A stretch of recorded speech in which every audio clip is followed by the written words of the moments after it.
নমস্কাৰ, মই লিয়ান প্ৰিন্স। সমূহ অসমবাসী ৰাইজক মই ভোগালী বিহুৰ হিয়া ভৰা ওলগ যাচিছোঁ। আজি বিশেষ কাৰণত মই ভিডিঅ'টো আজি বনাইছোঁ, আপোনালোকে কথাকেইটা শুনিব। যোৱা 7 জানুৱাৰীত মই এটি গীত, মোৰ মন খালুং আপিটোক বুলি এটি অসমীয়া মডাৰ্ণ ছং মই শ্বুটিং কৰিছিলোঁ।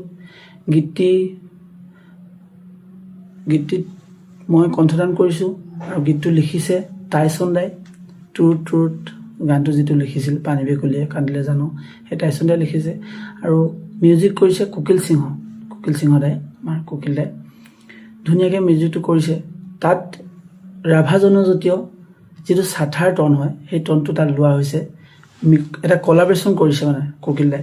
সেই কলাবৰেট কৰোঁতে গানটো ভাল লাগিছে শুনিবলৈ, আৰু গানটো মোক এদিন শুনালে, তোমাৰ ভইচত গানটো ভাল লাগিব, তুমি গাব পাৰিবা বুলি। মই শুনিলোঁ, ভাল লাগি যিহেতু ৰাভা সেইটো মই নাজানো আৰু চাথাৰ সেইটো ছোৱালীসকলে গায়, গতিকে বগীতৰা ৰাভা আৰু সেই নামটো পাহৰিছোঁ মই, আৰু এজনী ৰাভা ছোৱালী হয়, তেওঁলোকে আহি গানটো তপন কুমাৰ ৰাভা তেওঁ ছিংগাৰ, তেওঁ আহিছে। তেওঁলোকে গানটো ধুনীয়াকৈ কুকিলৰ লগত মিলিজুলি কৰি গানটো ওলোৱাৰ পিছত মই গানটোক দৃশ্যগ্ৰহণৰ বাবে ভিডিঅ' কৰিবৰ বাবে মই বিমল দাক দিলোঁ।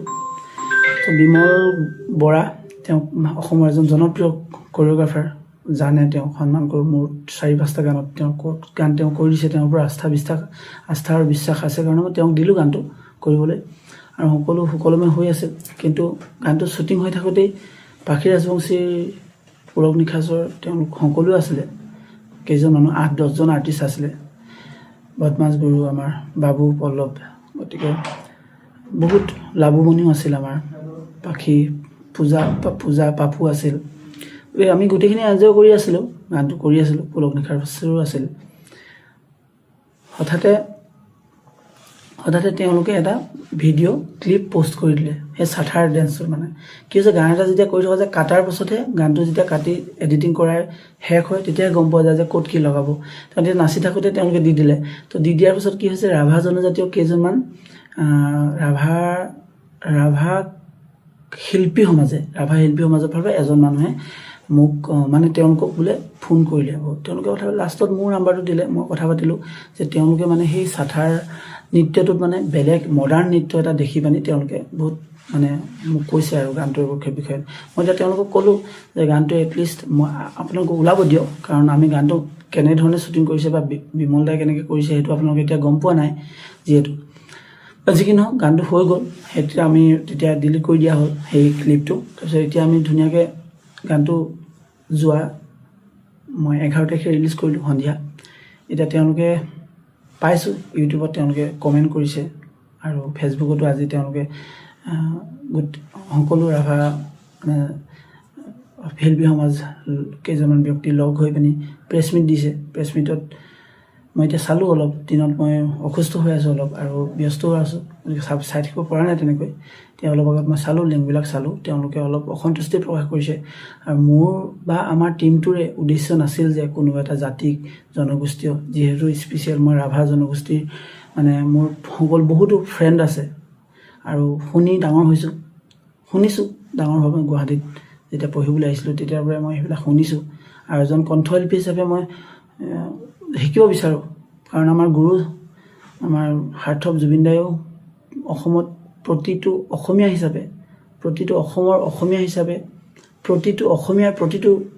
প্ৰতিটো জাতি জনগোষ্ঠী, মানে আমিতো অসমীয়াটো এটা মানুহকে অসমীয়া বুলি ক'ব নোৱাৰোঁ ন, প্ৰতিটো জাতি জনগোষ্ঠী লগ হৈ আমি অসমীয়া বুলি মোৰ সামান্য জ্ঞানে মই ঢুকি পাওঁ, সেইটো বুলি ভাবোঁ। আৰু বড়ো, তিৱা, কাৰ্বি, আমি মিচিং, মটক, মৰাণ, আহোম, মই আহোম, যিহেতু আমি সকলোখিনি ৰাভা, সকলোখিনি অসমীয়া হয়। গতিকে মই অসমীয়া ল'ৰা হিচাপে মই আমাৰ জাতিটোৰ, আমাৰ বেলেগ এটা জাতিৰ কিবা এটা গাবলৈ বা শিকিবলৈ চেষ্টা কৰাটো মোৰ উচিত।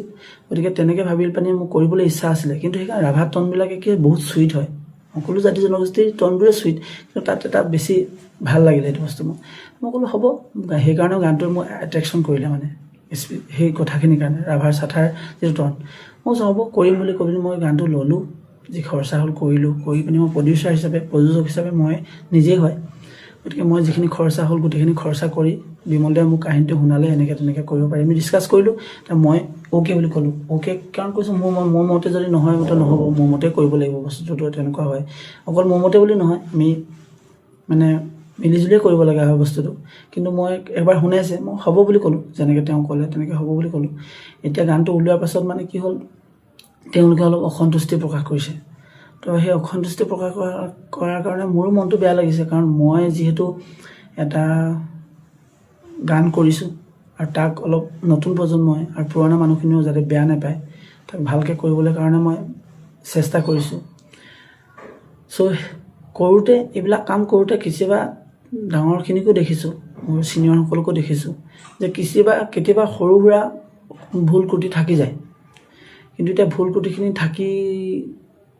ত্ৰুটিখিনি নহ'বলৈ বুলি আমি চেষ্টা কৰোঁ, তথাপিও হৈ যায় কাম এটাত।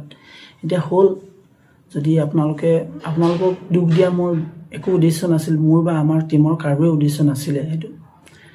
কিন্তু এতিয়া ভুল হৈ গ'ল, গতিকে আপোনালোকে সেইখিনি মই ক্ষমা প্ৰাৰ্থী, আপোনালোকলৈ ক্ষমা খুজিছোঁ আপোনালোকক, যাতে মানে আগলৈ মই ভালকৈ কৰিম। আমি আগলৈ আপোনালোকে বাট দেখাই দিছে, বয়োজ্যেষ্ঠসকলে আজি প্ৰেছ মিটটোত কৈছে মোক আকৌ চিনি নাপাওঁ, লগ নাপাওঁ, যদিও মই তেওঁলোকৰ কথাখিনি শুনিছোঁ। ভৱিষ্যতলৈ আমি শিকি মেলি গোটেই কামখিনি ভালকৈ কৰিম আৰু এইবাৰ তাকে মোৰো দুখ লাগিছে, বেয়া লাগিছে। এতিয়া কামটো নতুন বছৰ বুলি ময়ো 1 বছৰ লগাইছোঁ, 1 বছৰে কামটো কৰিছোঁ বহুত কষ্ট কৰি।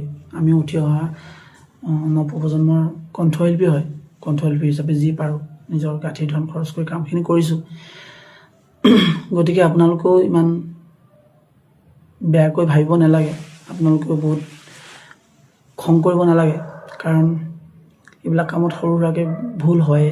আৰু যিখিনি পাৰোঁ আমি চাথাৰ যিটো নৃত্য আছে, চাথাৰ যিটো টন আছে, তাত আমি এজনী ছোৱালীকে নচুৱাইছোঁ, যদি চাথাৰ ডেন্সেই নচুৱাইছোঁ। কিন্তু কনচেপ্টটো হৈছে এটা ড্ৰিম কনচেপ্ট হয়, মানে মেডিকেল এখনলৈ যাওঁতে দেখি পাই, ফটোত দেখি পানি তো ৰাভা ড্ৰেছ পিন্ধোৱা ছোৱালী এজনীক সপোনতহে তেওঁলোকে নাচে, সপোনত নাচি আছে, বস্তুটো বুজি পাবই। গতিকে মই নাভাবোঁ যে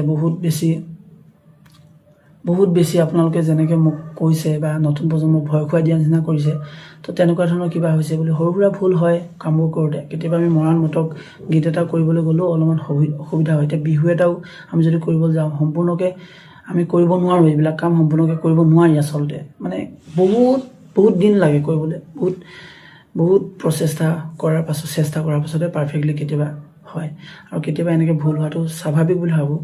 গতিকে আমিও নতুন প্ৰজন্মৰ হয়, আমাকো আপোনালোকে অলপ ভুল ক্ৰুটি হ'লে দেখাই দিয়াটো আপোনালোকৰে কৰ্ম। গতিকে সেইখিনি মই মানিছোঁ, আগলৈ মানি যাম। গতিকে বেছি দীঘলীয়া নকৰোঁ, আপোনালোকে পাৰিলে মাফ কৰিব, আৰু আগলৈ মই ভালকৈ শিকি মেলি কৰিম বুলি আপোনালোকক কথা দিছোঁ।